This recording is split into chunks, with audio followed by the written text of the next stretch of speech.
Well, hey, my name is Ryan Earnhardt from CreativeSoundLab.tv, where audio recording is an art form. Well, this week's episode is going to be a tour of the microphone stash.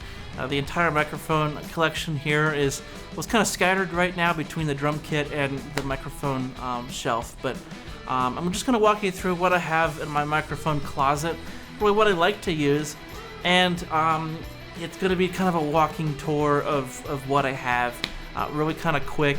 I'll give a few pointers about what I use mics for, but not everything will be included. I do have everything written down though, so I'm going to go ahead and put up a guide that I have available for you today. It's a free download PDF guide, and if you sign up from a mailing list, it's just a download within seconds. It takes you right there. So this guide is really everything that I use, what I use it for, my favorite mics, and it's a great reference if you're wondering what else you should be looking at. So if you're interested in checking it out, go ahead and check it out now. Let's go ahead and get my friend Caden. I want to say, hey, thanks for being here, Caden. But he's going to grab the camera. We're going to walk over it to the microphone shelf. Okay, so this is the mic locker here at the studio. It's really been kind of this evolving collection of different stuff that I used to use a lot, stuff that I've traded out, and of course it's a mix of stuff. So really there's a couple, before I forget, there's actually a couple mics hanging out in here. There's some really old, these are actually the mics that I learned to record drums on. There's a pair of these, there's the ATM 31As. They, they're okay. They're okay. Just good enough to get me through for a while. Pair of candid 179s. So just kind of a drawer to kind of put small items. I have vacuum tubes in here. I have fuses in here. Some candid 179s, and then Neumann K184 with tape on it. I put the tape on it just so I don't knock the thing off. It gets pretty crazy around here when I'm shooting a lot of content and a lot of videos.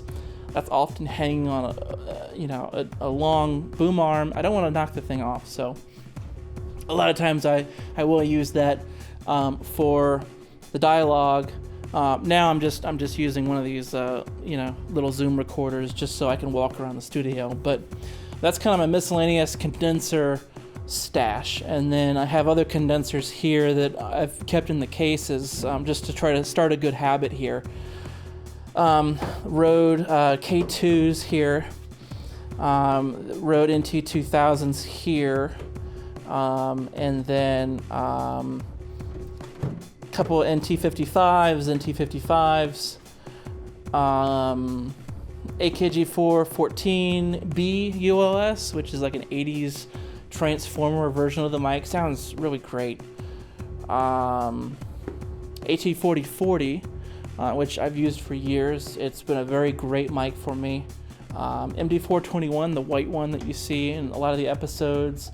RE20, the mic that you see in a lot of episodes. I've used it a lot for kick, guitar. It's in pretty rough shape, but I don't mind. I kind of like the character of old metal boxes with writing on it. So yeah, I'm still learning these mics. With anything, you want to make sure that you master what you have, and that's what I did. My first mics were less than ideal, but I still made great recordings with them. AT4040 I've had for a long time. 414 I've had for a long time. I learned how to master those mics. Okay, it was all about the room and the mics and the instrument, and really getting that is what is great. It makes a great recording, and it makes great technique. So those are a few mics there. Some NTRs, which are ribbon mics here, still in kind of the case. We have the AEA R88, which is a great mic. I use that quite a bit. They each have their use, they each have their strengths. And then dynamics. This is kind of my dynamic case that I use. I love these numbers here, but this is some box my dad gave me, and it probably held, ham radio parts and stuff. And but for now, it's holding mics, and I have a little bit of foam at the bottom of it, and I have a modded SM57. I ripped out the back of it so I can get in real tight places if I ever have a drummer that has a really low hi-hat. Boom, here we go. I can totally sneak that guy in, and get it right under the hi-hat to null that hi-hat. Beta 52, 635A, 190E, right? Yeah, AKG 190E. It's actually a really cool mic. Another modded SM57, SM58, E604. I have 3 of these guys. This along with that Audio Technica mic in there was kind of my first set, right? As I started out with a 57, 3 of these guys, a Beta 52, and then 2 of those pencil condensers that look like they should be used for vocal, and that's what I had to use. And it served me well for a long time. It was all about fundamental technique and getting good sounds. So I have some other dynamics that are kind of floating around. I have the SM7B at the desk, a couple of the E604s, the Audix i5, the Beyerdynamic M88, and you could also go ahead and count that guitar amp speaker as a dynamic mic as well, because hey, that's what it is. So that SM58 on the ground back there just for talking and doing instructional. So yeah, everything has a use. Even the cheap mics, even the expensive mics, everything has a strength and has a use. Trying to think if there's anything that I haven't covered yet on the mic locker.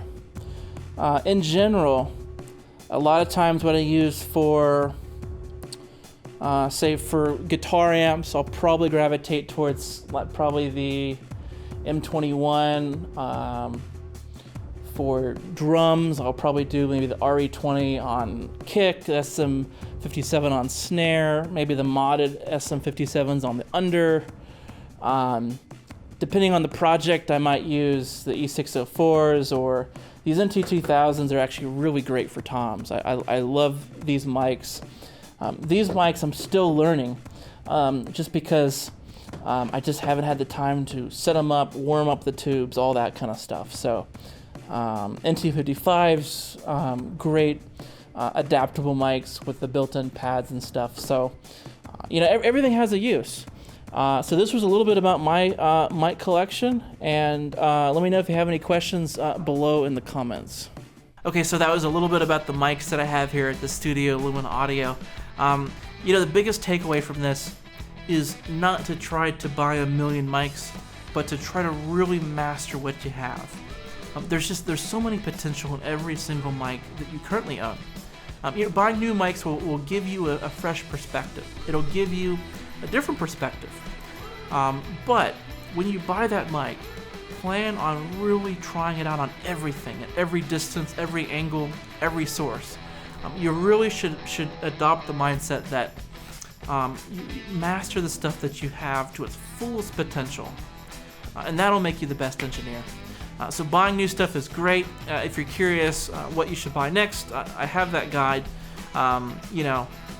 It just covers kind of a rundown of what I would recommend for this source or that source, what I really rely on a lot for maybe drums or guitar amps or whatever. So if you want to check out that guide, it's available within seconds of clicking. I hope you enjoyed the guide. So I'll see you next week.